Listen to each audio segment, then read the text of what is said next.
Hello नमस्कार प्यारे मित्रों, आप सभी का बहुत बहुत स्वागत है हमारे YouTube चैनल ओपी एकेडमी पर। तो हम सभी ने राजस्थान जीके के लिए एक बहुत महत्वपूर्ण सीरीज स्टार्ट की है, वो है गोल्डन टेस्ट सीरीज, जिसमें हम रोज हर टॉपिक से संबंधित 25 प्रश्न करेंगे और इन प्रश्नों के आने की संभावना बहुत अधिक है। ये प्रश्न बीएसटीसी, पीटीटी तथा सीईटी के लिए बहुत महत्वपूर्ण होंगे। मैंने प्रत्येक टॉपिक में से 25 सवाल इंपॉर्टेंट छांटने की योजना बनाई है, जिसमें आपको प्रत्येक टॉपिक से संबंधित 25 महत्वपूर्ण से महत्वपूर्ण प्रश्न मिलेंगे, जिसमें 10 प्रश्न वो होंगे जो पिछले परीक्षा में पूछे गए हैं, 10 प्रश्न वो है जो आने वाली परीक्षा में पूछने की पूरी संभावना है और 5 प्रश्न वो है जो अन्य भर्ती परीक्षा में पूछे गए हैं। तो ये सभी प्रश्न आपके लिए बहुत महत्वपूर्ण साबित होंगे। बीएसटीसी या सीईटी की तैयारी कर रहे हैं तो आप ये 25 प्रश्न अगले 5 से 10 मिनट में जरूर देखें, ताकि आपका रिवीजन भी हो सके और आपको इंपॉर्टेंट प्रश्नों का भी नॉलेज प्राप्त हो सके। तो चलिए वीडियो को स्टार्ट करते हैं और एक एक करके उन 25 प्रश्नों पर चर्चा करते हैं और आखिर में आपको कमेंट करके ये भी बताना है कि आपके इन 25 में से कितने प्रश्न सही हुए। चलिए क्लास स्टार्ट करते हैं। पहला प्रश्न है, राजस्थान की नदियों को कितने अफवाह तंत्रों में बांटा गया है? तो आज हमारा टॉपिक आपको पता है राजस्थान की नदियां और अफवाह तंत्र है, तो उसी से रिलेटेड पहला प्रश्न है कि राजस्थान की नदियों को कितने अफवाह तंत्रों में बांटा गया है। तो इसका जो राइट आंसर हो जाएगा वो हो जाएगा 3। राजस्थान की नदियों को 3 भागों में बांटा गया है या 3 अफवाह तंत्रों में बांटा गया है। अरब सागरीय अफवाह तंत्र, बंगाल की खाड़ी का अफवाह तंत्र और आंतरिक अफवाह तंत्र। चलिए बात करते हैं दूसरे प्रश्न की। तो दूसरा प्रश्न है, राजस्थान का लगभग कितना भाग आंतरिक अफवाह तंत्र में आता है? 20%, 40%, 60%, 80%। इसका जो राइट आंसर हो जाएगा वो हो जाएगा 60% भाग आंतरिक अफवाह तंत्र में आता है। बात करते हैं तीसरे प्रश्न की। तीसरा प्रश्न है, राजस्थान की सबसे लंबी नदी कौन सी है? जी हाँ, राजस्थान की सबसे लंबी नदी कौन सी है? बनास, लूनी, चंबल, माही। इसका जो राइट आंसर हो जाएगा वो हो जाएगा चंबल नदी। चंबल नदी राजस्थान की सबसे लंबी नदी है। हालांकि ये राजस्थान में 135 किलोमीटर ही बहती है, कुल लंबाई 967 किलोमीटर है, लेकिन राजस्थान में बहने वाली सबसे लंबी नदी है। अगर पूछे पूर्णतः राजस्थान में बहने वाली सबसे लंबी नदी तो वो बनास होगी। आ गया है प्रश्न भी, पूर्णतः राजस्थान में बहने वाली सबसे लंबी नदी कौन सी है? जैसा कि मैंने आपको पिछले प्रश्न में भी बताया था, ये नदी आपकी बनास नदी। चलिएगा बात करते हैं पांचवें प्रश्न की। पांचवा प्रश्न है, राजस्थान में सर्वाधिक जल ग्रहण क्षेत्र किस नदी का है? यानी राजस्थान में सर्वाधिक पानी कौन सी नदी देती है? चंबल, बनास, लूनी या माही। इसका जो करेक्ट आंसर हो जाएगा वो हो जाएगा बनास नदी। बनास नदी राजस्थान में सर्वाधिक जल ग्रहण वाली नदी है। बात करते हैं छठे प्रश्न की। छठा प्रश्न है, चंबल नदी का उद्गम कहाँ से होता है? अमरकंटक मध्य प्रदेश से, जानापाव मध्य प्रदेश से, खमनोर की पहाड़ियां राजसमंद, बैराट की पहाड़ियां कोटपुतली बहरोड। चलिए इसका राइट आंसर हो जाएगा जानापाव की पहाड़ियां मध्य प्रदेश चंबल नदी का उद्गम स्थल है। चलिएगा अब बात करते हैं सातवें प्रश्न की। प्रश्न है, चंबल नदी का प्राचीन नाम क्या है? विपाशा, चर्मणवती नदी, सरस्वती नदी या लवणवती नदी। दोस्तों थोड़ा एडजस्ट कीजिएगा, इसमें आधे अक्षर थोड़े सही से नहीं लिखे गए हैं, तो आप एडजस्ट कर लीजिएगा। तो इसका जो राइट आंसर है वो है चर्मणवती नदी। चंबल नदी को राजस्थान की कामधेनु भी कहते हैं, ये भी याद रखिएगा। और इसके साथ साथ चंबल नदी को सरमणवती के नाम से भी जाना जाता है। चलिएगा अब बात करते हैं सातवें प्रश्न की। आठवां प्रश्न है, चंबल नदी किस नदी में मिलती है? गंगा, यमुना, नर्मदा, ताप्ती। तो इसका जो राइट आंसर हो जाएगा वो हो जाएगा यमुना नदी। इटावा उत्तर प्रदेश में जाकर चंबल नदी यमुना में मिल जाती है, इसको ध्यान रखिएगा। तो चंबल नदी किसकी सहायक नदी है? यमुना की। यमुना गंगा की सहायक नदी है, इसको भी थोड़ा ध्यान रखना। कोटा बैराज किस नदी पर बना हुआ बांध है? बनास, चंबल, माही या लूनी। कोटा बैराज, मैंने आपको बताया था चंबल नदी पर कुल 4 बांध बने हुए हैं, उसमें से कोटा बैराज बांध चंबल नदी पर बना हुआ आखिरी बांध है, जिससे सिंचाई भी नहीं होती। इस बात को ध्यान रखिएगा। किस नदी पर बना हुआ है कोटा बैराज बांध? चंबल नदी पर। इसमें केवल सिंचाई होती है, पेयजल की कोई सुविधा नहीं है, इसको थोड़ा ध्यान रखना। अब बात करते हैं 10वें प्रश्न की। 10वां प्रश्न है, चंबल नदी राजस्थान के किस जिले में सर्वप्रथम प्रवेश करती है? कोटा से, बूंदी से, चित्तौड़गढ़ से या धौलपुर से।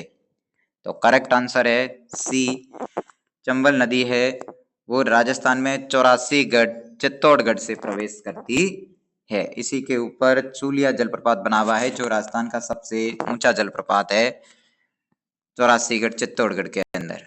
आइए बात करते हैं 11वें प्रश्न की। बनास नदी का उद्गम स्थल कहाँ है? खमनोर की पहाड़ियां, बैराट की पहाड़ियां, नागपाड़, अजमेर या बिजोलिया की पहाड़ियां? तो इसका जो राइट आंसर हो जाएगा वो हो जाएगा खमनोर की पहाड़ियां। राजसमंद बनास नदी का उद्गम स्थल है। 480 किलोमीटर लंबी बनास नदी खमनोर की पहाड़ियां राजसमंद से निकलती है। बात करते हैं 12वें प्रश्न की। 12वां प्रश्न है, बनास नदी किस नदी में मिलती है? माही, चंबल, लूनी या बाणगंगा?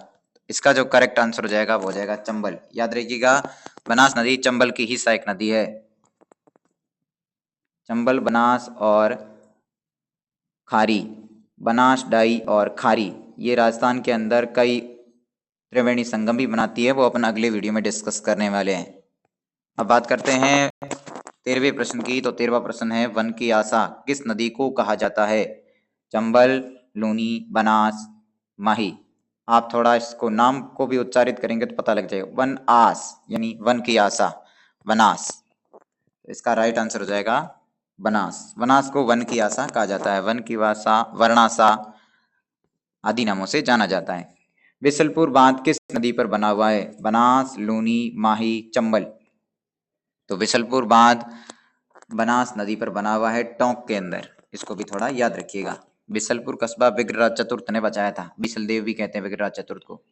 बात करते हैं 15वें प्रश्न की। 15वां प्रश्न है, लूनी नदी का उद्गम स्थल कहाँ है? नागपाड़, अजमेर, गोगुंदा की पहाड़ियां, राजसमंद, बैराट की पहाड़ियां, कोटपुतली बैरोड या सहोर? तो लूनी नदी का उद्गम आप सभी को पता होगा, नागपहाड़ अजमेर से है। बात करते हैं 16वें प्रश्न की। 16वां प्रश्न है, लूनी नदी कहाँ समाप्त होती है? अरब सागर में, बंगाल की खाड़ी में, कच्छ के रण में, यमुना नदी में? तो लूनी नदी कच्छ के रण में समाप्त होती है। आइए बात करते हैं 17वें प्रश्न की। 17वां प्रश्न है, लूनी नदी का पानी कहाँ खारा हो जाता है? अजमेर, नागौर, बालोतरा, जालोर? तो लूनी नदी का जो पानी है वो बालोतरा में आकर खारा हो जाता है। आइए बात करते हैं 18वें प्रश्न की। माही नदी कहाँ गिरती है? अरब सागर में, बंगाल की खाड़ी में, यमुना नदी में या नर्मदा नदी में? तो इसका जो करेक्ट आंसर हो जाएगा वो हो जाएगा माही नदी अरब सागर में गिरती है। वैसे तो ये खंबात की खाड़ी में गिरती है। खंबात की खाड़ी अरब सागर का ही हिस्सा है। आइए बात करते हैं 19वें प्रश्न की। कर्क रेखा को 2 बार काटने वाली नदी कौन सी है? चंबल, माही, बनास, लूनी? तो इसका जो करेक्ट आंसर हो जाएगा वो हो जाएगा माही नदी। माही नदी कर्क रेखा को 2 बार काटती है। दो ही अक्सर 2 बार काटती है। याद रखिएगा, माही नदी। माही बजाज सागर बांध कहाँ पर स्थित है? कोटा, बांसवाड़ा, टोंक या पाली? माही बजाज सागर बांध, देखिए बजाज बांसवाड़ा, माही बजाज सागर बांध बांसवाड़ा में स्थित है। आइए बात करते हैं 21वें प्रश्न की। बाणगंगा नदी का उद्गम कहाँ से होता है? बैराट की पहाड़ियां, नागपाड़, गोगुंदा या बिजोलिया? इसका राइट आंसर हो जाएगा बैराट की पहाड़ियां। कोटपुतली बैरोड से बाणगंगा नदी का उद्गम होता है। बाण बैराट याद रखना है, बाण बैराट। बात करते हैं 22वें प्रश्न की। घग्गर नदी को किस प्राचीन नदी के अवशेष के रूप में माना जाता है? गंगा, सरस्वती, नर्मदा या ताप्ती? करेक्ट आंसर हो जाएगा सरस्वती। घग्गर नदी को सरस्वती नदी, सोतर नदी, मृत नदी, राजस्थान का चौक भी कहा जाता है। इसको भी थोड़ा ध्यान रखिएगा। शेखावाटी क्षेत्र की सबसे लंबी नदी कौन सी है? कांतली, बनास, बाणगंगा, साबी? करेक्ट आंसर जो हो जाएगा वो हो जाएगा कांतली नदी शेखावटी क्षेत्र की सबसे लंबी नदी है। गणेश्वर सभ्यता इसी नदी के किनारे फली फूली। गणेश्वर को ताम्रयुगीन सभ्यताओं की जननी भी कहा जाता है। प्रश्न नंबर 24 है, बणेश्वर त्रिवेणी संगम किस नदियों का संगम है? बनास, संबल, सीप, सोम, माई, जाखम, लूनी, जोजड़ी, सुकड़ी, कालीचंद, पार्वती, सीप? तो बणेश्वर धाम सोम, माही और जाखम नदियों का संगम है। बनास, संबल और सीप, जहां पर बनास नदी चंबल नदी मिलती है वो रामेश्वर श्रीमाधोपुर में है। इसको भी थोड़ा ध्यान रखना। इसका आंसर हो जाएगा सोम, माई, जाखम। बणेश्वर धाम आदिवासियों का सबसे बड़ा मेला है। इसको भी ध्यान रखना। जमाई बांध किस नदी पर बना हुआ है? लूनी, जमाई, बनास, माही? जैसा कि नाम से ही पता चल रहा है, जमाई बांध जमाई नदी पर बना हुआ है।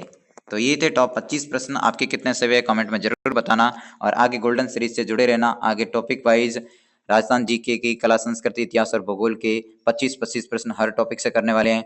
तो वीडियो में आखिर तक बने रहे, इसके लिए धन्यवाद। मिलते हैं आपसे अगली वीडियो में, तब तक के लिए बाय।